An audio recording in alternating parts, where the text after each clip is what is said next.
Good morning guys. Have a blessed Sunday. Ipakita ko lang sa inyo yung blooming na bulaklak dito. Ayan po. Meron pa dito. Ayan. Ang ganda tingnan oh. Nagpapatubo ako sa loob ng bahay. Kaso, hindi po siya tumutubo, namamatay. Panglabas siguro talaga to. Pero di ba sa atin, maraming ganito yung nilalagay natin sa ilalim lang. Yung sa ano ba? Sa loob, sa laba, yung sa loob ng bahay, sa porch. Di ba ang ganda? Namamanga talaga ako na meron pa dito. Ano ba to? Parang violet, parang pink. Ang cute talaga ng bulaklak na. Ang ganda, ang dami dito. Nagbo-blooming talaga siya pag summer na. Pag winter, namumulaklak naman siya pero hindi gaano. Ito din po, bougainvillea, maliliit lang.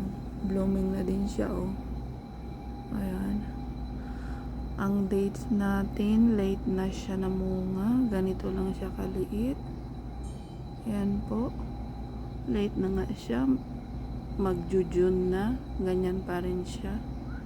Ayan. Tapos, meron tayong gumamela na wala pang bulaklak. Ito oh, hindi ko alam kung ano to.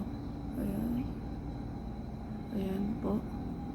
Ito ang ganda ng bulaklak. Ayan.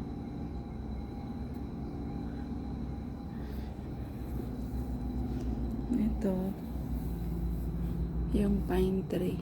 Ito po siya, namumulaklak siya. Namumulaklak siya. Ayan po oh. Ayan, kung nakita nyo. Ito po oh. Ayan oh. Namumubukat-kat sa puti din. Kaso lang, sobrang init dito. Ayan. Hindi na siya na ano. Yung halaman ko sa loob na ganito, dito ko sa labas ko nakuha. Pinupulot ko. Yan lang po for today. Bye mga ka-reels.